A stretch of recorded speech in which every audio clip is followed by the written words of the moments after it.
The legends that we have in front of us, each one of them have been a major contributor to this industry. Each one of them have shown a passion for the industry, unlike, many other people I know. And all of them have accomplished great things for their companies, for the industry personally, made great careers out of this business. And the legends here, I just want to share a little of their stories, some of the historic benchmarks that they saw, and kind of give some respect to what our industry as a whole. So we, each one of these gentlemen, Joe Guzman and I, we did interviews, and we picked up their whole personal history along with work history, and we're going to be publishing these in automatedbuildings.com in the next couple of months.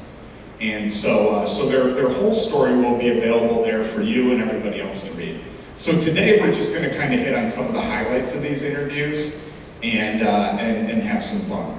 So the first panelist, I have to go to my notes because we did interviews. Okay, so Mr. Ed Merwin.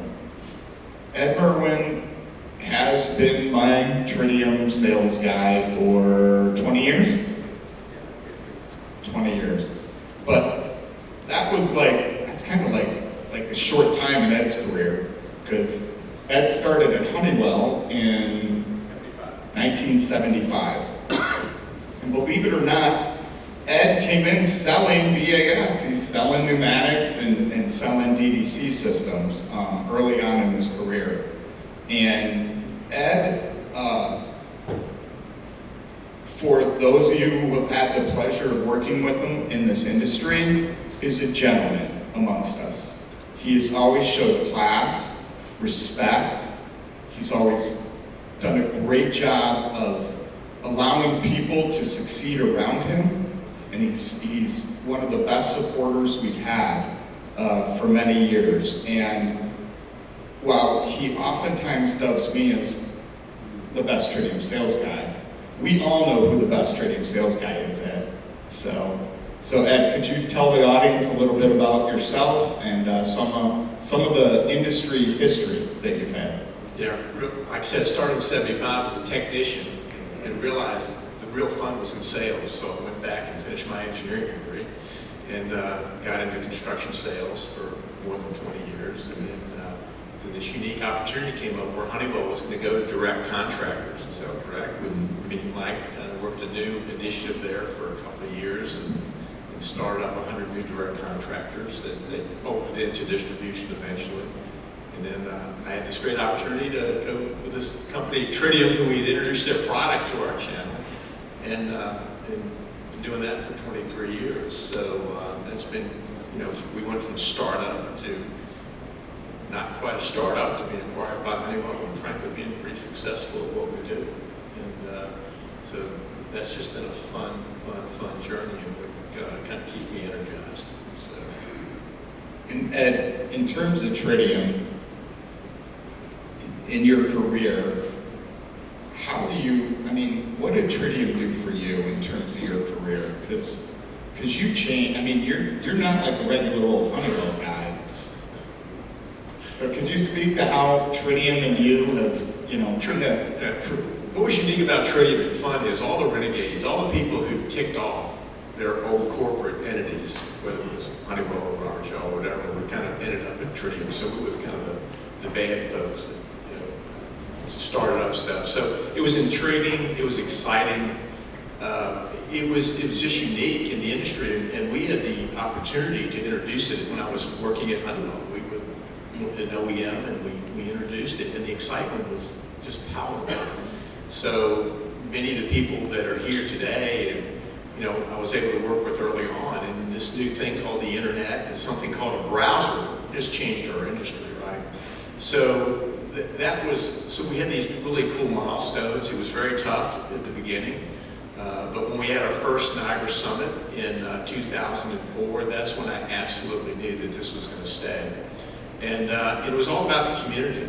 We had this great community of people throughout the world, whether it's end users, consultants, distributors, system integrators, OEM partners. Like Chris and I were just talking how many years ago that we worked on projects together for different ones, and with Honeywell and with Distech. So this community of people and this core group of people that even today, that James Johnson and Kevin Williamson are downstairs, right? These are people that have been around as long as me. And then this new energy, people like Stephen Holicky and his crew of young people that are coming in. So those are the unique things that I've had a really fun journey watching all this. And I've watched all these partners become super successful in smart buildings and that technology. So that's been the most gratifying aspect of seeing the success of the community. Yeah. So that's really fun. And Ed, as one of the greatest salespeople I've ever worked with, what's your advice to industry salespeople? What would you say to them? Yeah. Today, if you're a sales manager, everybody wants to know what your forecast is. But as a rep or as a vendor, and even as an SI working with your customers, do what's right for your customers first. This is a long haul, right? It's not this quarter, and that's what corporate America wants. They want you to, every quarter, how much are you selling?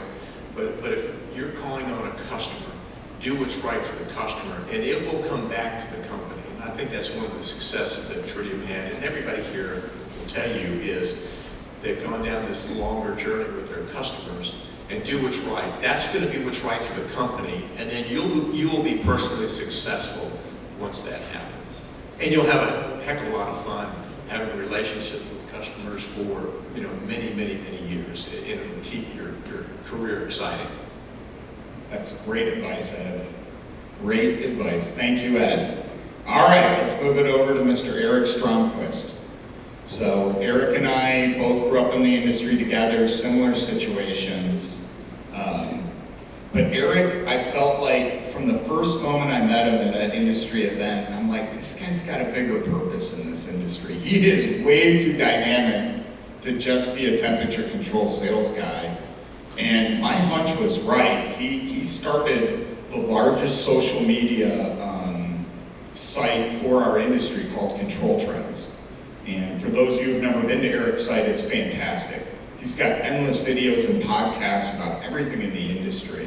And he continues to do this, even as he's no longer really as involved in the distribution operations.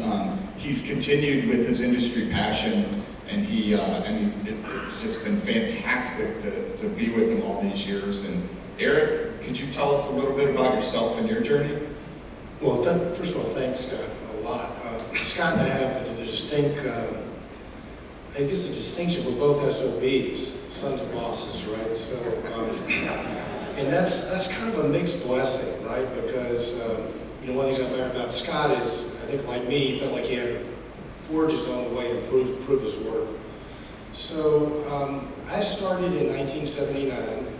I had a personality disorder during high school and college. I actually thought it was Jimi Hendrix.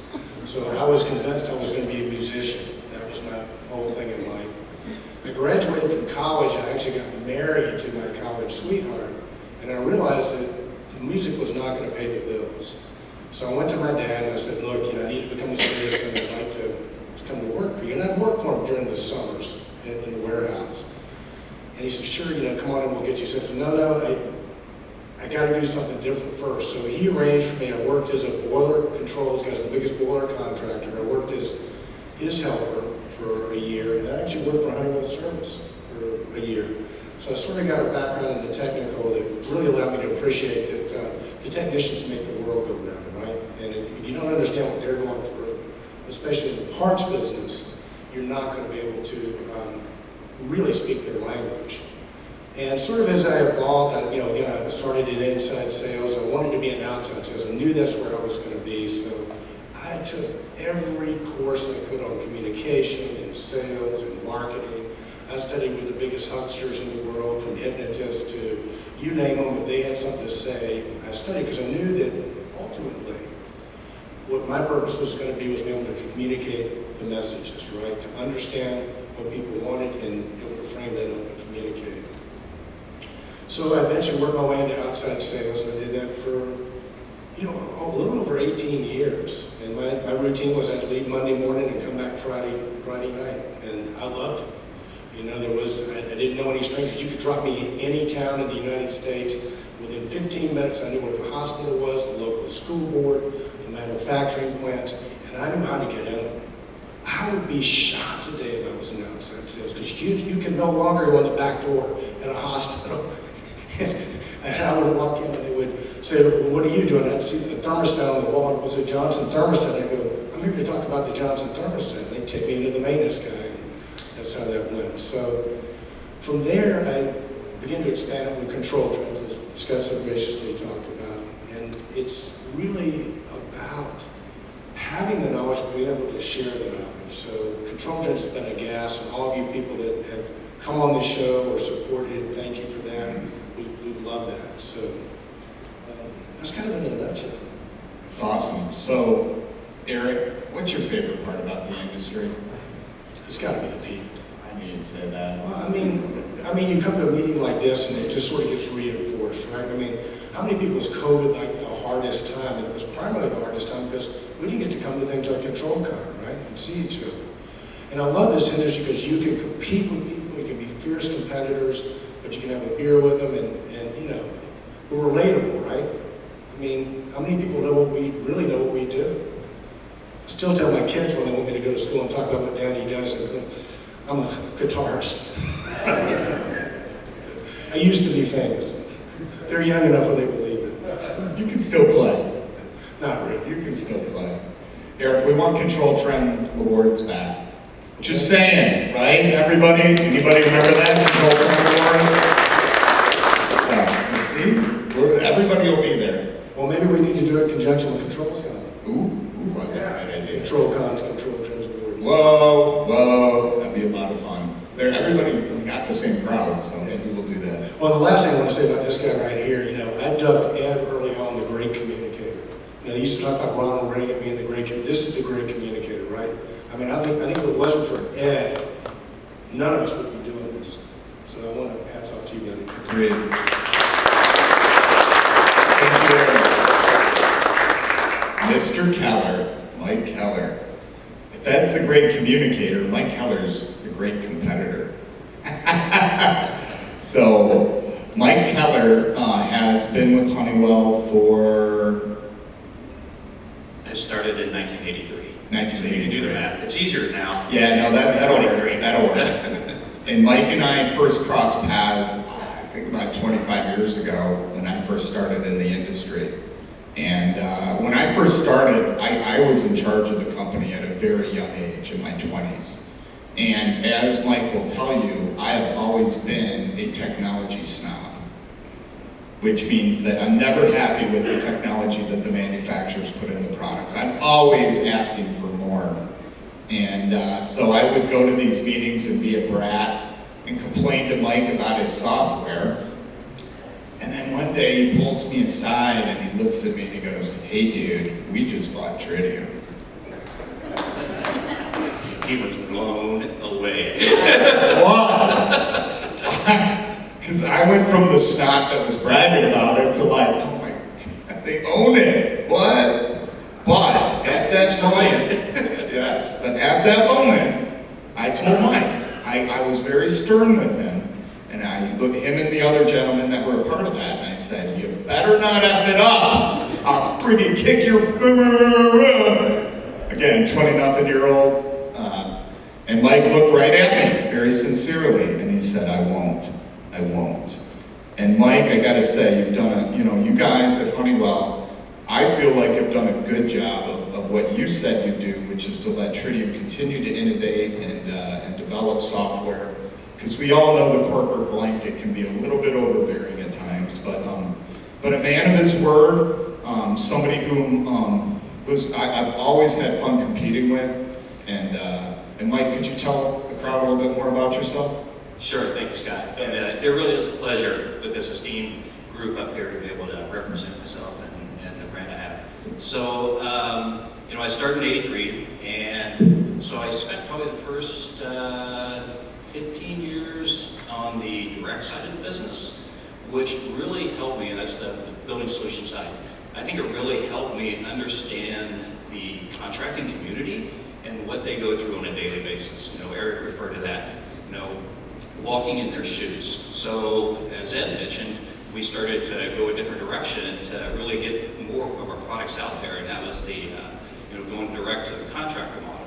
And so we did that for a few years, and I think it was, like Ed said, really successful and opened up so many more channels. And really what it did was gave customers much more choice, because there was some proliferation of locking customers in, and it was really, I think, really good for the industry. And then also, as you know, Honeywell has acquired a few companies over the course of time. So I've been involved with the Incom, Emon, Allerton Novar, and then, as you mentioned, the Tritium acquisition. So that's been fun. I can't take credit, really it's a lot of the due diligence up front initially, and some of the onboarding of them. We go through a very strict, thorough process of onboarding these companies to try to integrate them without destroying them. Because, as you said, it is a corporate umbrella, heavy blanket that goes over the acquisitions that we have. But hopefully, over the course of time, we've done very well. And I've always been sales management. And the question I always get today, Gary just asked me, so what do you do now? And it's interesting. It's a great position. I'm a bit of an internal consultant, so I get tapped almost weekly on, hey, what about this? What about this? I have business application engineers, or business development managers, and sales application engineers. So I've got my hand in a bunch of different spots within Honeywell, and hopefully still, making an impact on the industry. Yeah, you sure are, Mike.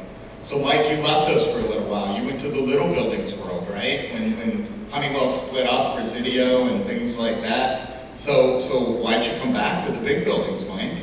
So to put it in perspective, it was from 2012 to 2017, and I was tapped on. One of our managers says, you really need to be, you're way too comfortable in your job. And I was like, yeah, I am really comfortable. But I really appreciate her guidance and say, you gotta stretch yourself and do something different.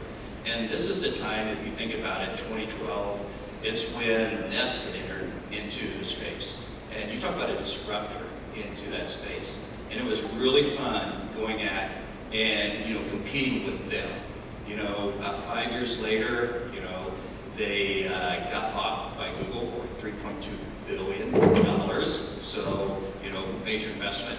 And you take a look at that residential space. There's a lot of parallels to the building space. During that 2012 to 2017, Martin kind of came into play in the industry, had some funding, and then they got bought by Acuity. So there's really been some changes and disruption that's occurred in our industry. But since the 5 years I've been back, just the changes in those 5 years is exponential, the amount of change that happened between the 5 years I was in the little building space that Scott likes to talk to about, and to what's going on now.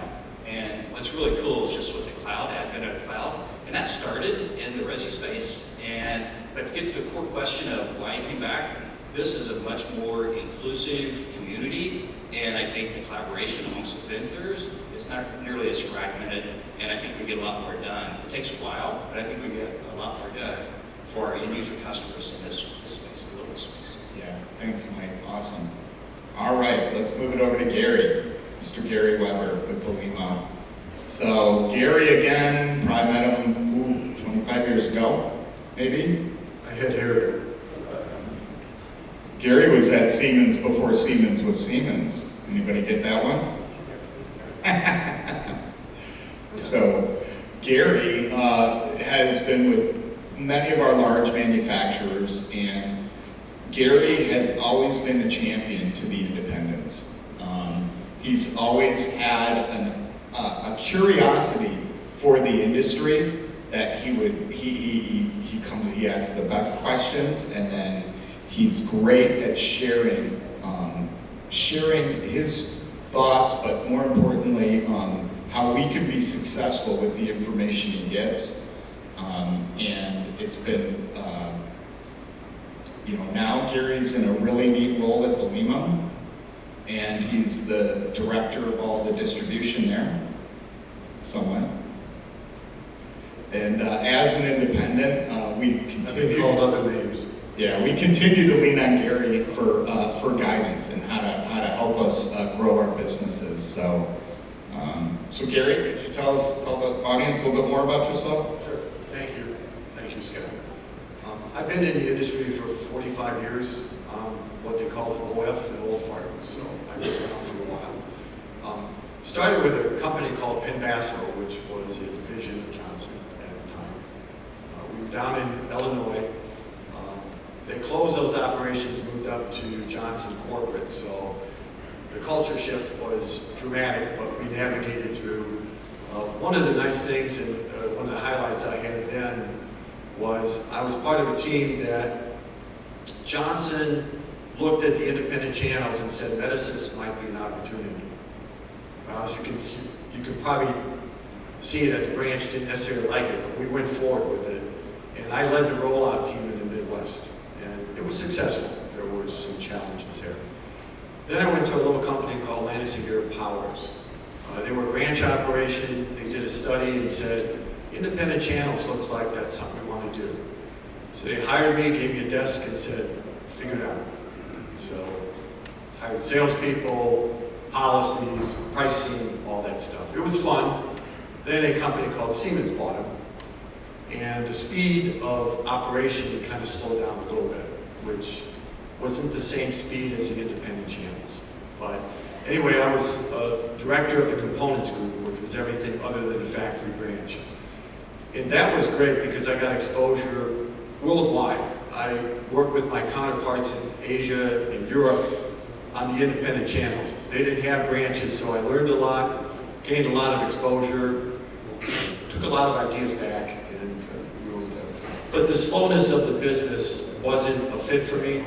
So I went to my boss and president and said, you know what, not working. You know, you're the president, I'm not. So went on, got together with Limo. They were making some changes. I came on board as a key account manager for the vertical distributor market. We had some things at that point we were doing well, but we were selling to end users, contractors, distributors at different pricing models. So it took a while to kind of manage that. And then we went forward. I had the opportunity to work for a team. It was a global project. I was the Americas. A gentleman in Switzerland did Europe, and a guy in Singapore was Asia Pacific. And we looked at emerging markets and figured out, did we have the product necessary? Did we have the channel necessary? Did we have the mindset necessary? That was a fun project. We did that. I went on and managed the Americas. I had distributor responsibility down in Latin America and Canada. But then we came in, and I think the one that I really enjoyed, I got together with a consultant, and we had a good idea on the distribution side, and I'm thinking, there are influencers out there, mechanicals and end users.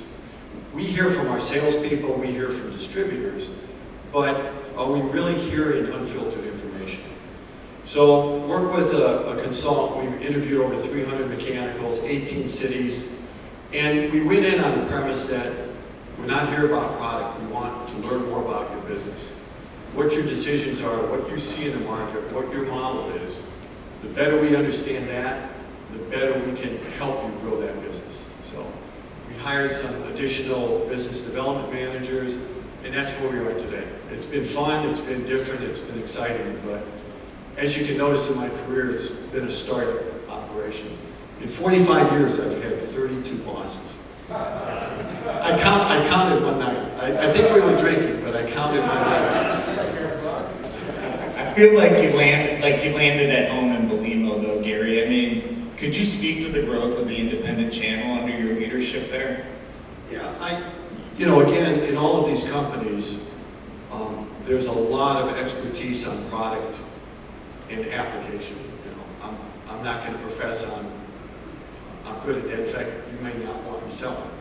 But my focus was the independent channel. I wanted to be kind of the group understanding what are the influencers, ask questions, be inquisitive. How do you make decisions? What's the market look like? What are the trends? That's not an inherent competency within a lot of HVAC distributors. It's not a bad thing, it's just that, so I feel that's the value that I bring. So I talk with Scott, we don't talk about product, we talk about how we can grow the business, what do you see in the market? Grainger and Cochran sell the same product, but they sell it on entirely different spectrums. On one hand, you have distribution efficiency, and on the bottom, you have value add. Grainger is up here. They distribute product, they have thousands, tens of thousands of SKUs. They don't do training, they don't do job walks, they don't do takeoffs. Cochran, you got engineering services, you got consulting, you've got HVAC, lighting, access. You look at more profitability per jobs than necessarily turning around. So if you understand that, we're selling the same product, but if you understand that, then you can kind of work with those types of distributors. Yeah, there are few who understand the industry better than you, Gary. Thank you. Thank you. Martin, this is your last thing, I promise. Oh, no, wait. One more thing after this, Martin. One more. Does he look tired yet, Lauren? Did I exhaust? No, never too tired. So, Martin's a fantastic story. I know I mentioned it in the keynote a little bit, but Martin started at Distech, like employee number 2. He did everything there. I know he was project manager, but he did everything. Funny story, I don't know if I shared this with you, Martin, but, and I didn't know this about you either, but when I worked with Paul and Connie Stout down in Texas with CT Supply, and they were one of Distech's first distributors ever, like real early on. And I was telling them, oh yeah, I like Martin a lot, and I'm like, he's a great guy, and they're like, Martin, he's our tech support.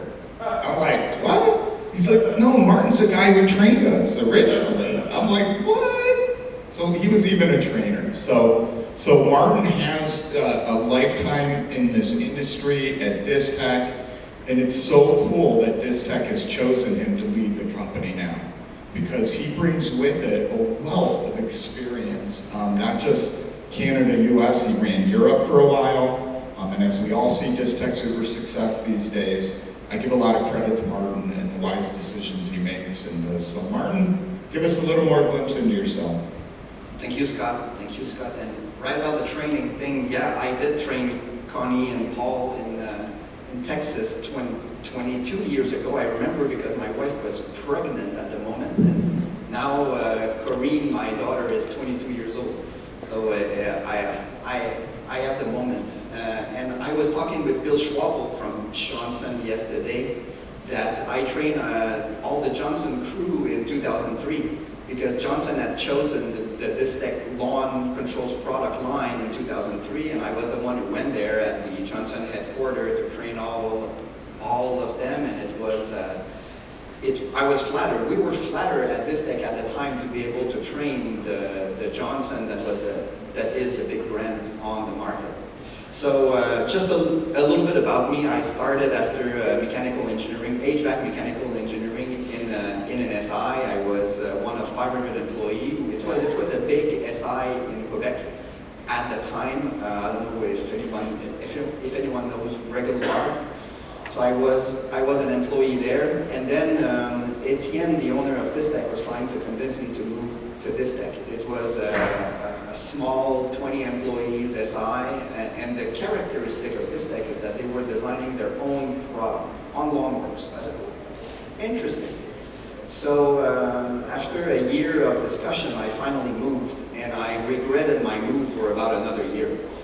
So a job that I used to be able to start in a day with my team, I was doing it in literally a month in Distech. So I had to come back in R&D, explain the R&D guy that needs to code in Neuron C an application to control a boiler room and VAVs, and then I was going back on site, and then to realize that they forgot a set point in manual and the code, and I said, oh my God, we're never going to be out of this. So I said to the owner of Distech, I said, well, it's either we're going to programmable and we're empowering the technician and engineer on site to do the job, or we're simply going to die. And he said, well, go and run the R&D. He said, well, I never ran an R&D department. It's a good try. So I said, okay, I stopped everything that I was making in Project Startup at the time at this business, and I opened literally, and this is a top secret, I opened the Delta Controls programming guide in the middle of the R&D department. I said, guys, this is what I need. I need a Nobody tell Delta, please. I need an if, then, else, switch function, whatever. I need all of this, and I need you to stop trying to program every job site that we have on the market.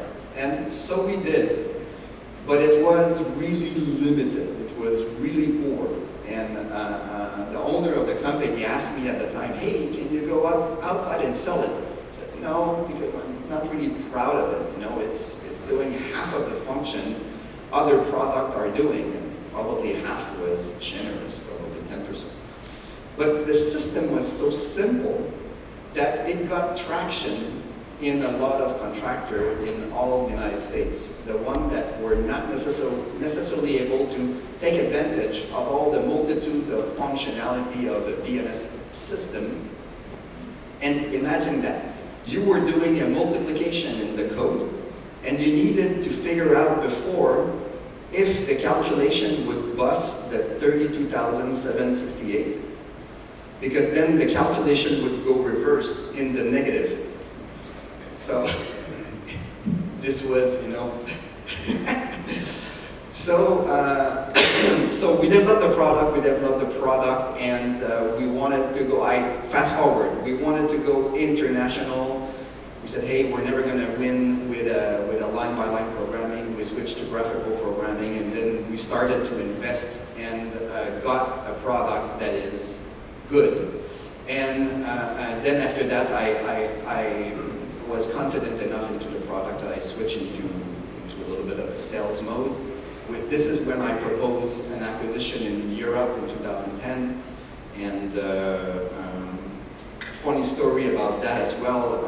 We were 4 of us at Distech going into doing the due diligence of this acquisition. And I said to the owner of the business at the time, I said, hey, we should not let this company run by itself, you know. We should send somebody. And at the time, I had in mind a guy in Trudium that was sent from US to UK at the time. I don't remember the name, but I had this guy in mind. So me and the founder of the business, we walked through our room at the hotel, and he said, hey, do you want to move? I was like, what? Never thought about this. So I said, I'm going to think about it. I texted my wife. My wife replied to me, wherever you're going to go, I'm going to go with you. Oh, that's lovely.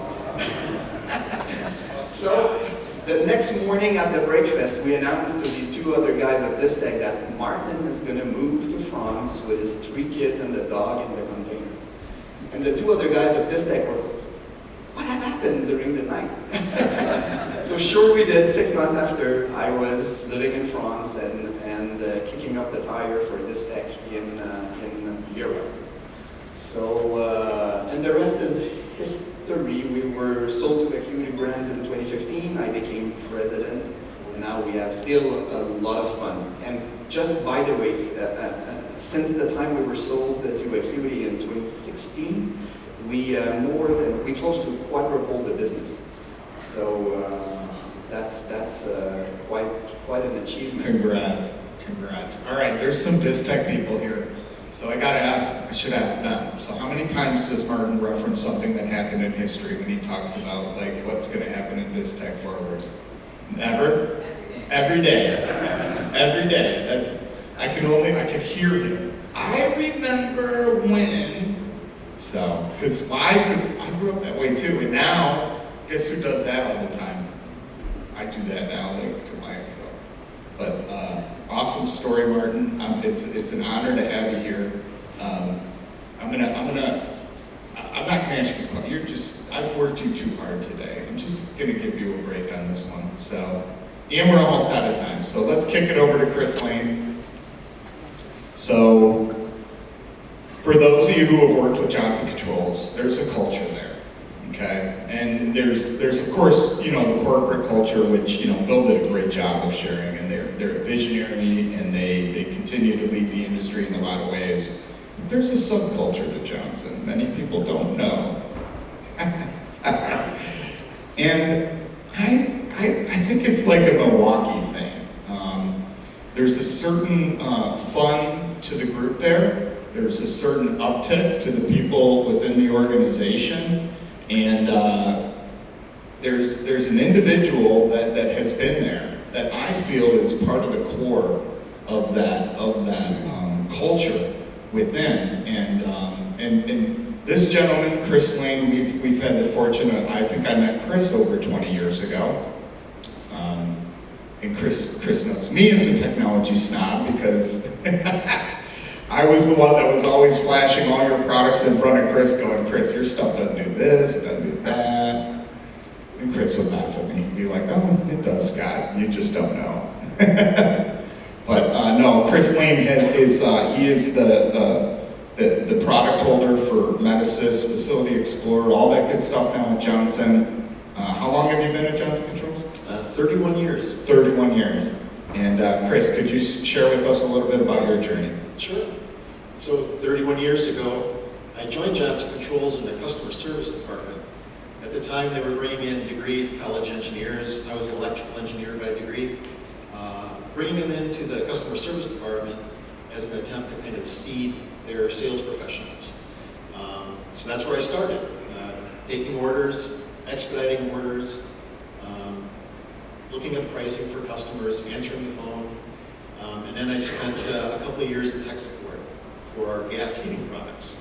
So Basso, that Harry was working on, was part of Johnson Controls, and he had gas valves and ignition controls and pilot burners, and I was the on-phone technical support for that for a couple of years. Did a little bit of product management for that line as well, so I'm not sure if anybody remembers like our G779 universal ignition control. That was a product that I worked on developing the requirements for and launched it out. And then I moved into sales. So our current VP and General Manager of Global Product Sales, Rick Van Buren, at the time was calling on Carrier and convinced me to come on the sales team and be an associate account executive working for him and another account executive. And that's where I got my start in sales. So I was being mentored by Rick.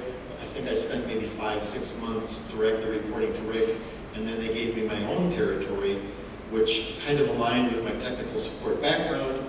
It was the territory that was comprised of commercial cooking manufacturers, unit heaters, food service manufacturers that were installed, that we were selling as far as an OEM sale, our gas valves and our gas ignition controls, some refrigeration controls, some kind of refrigeration controls.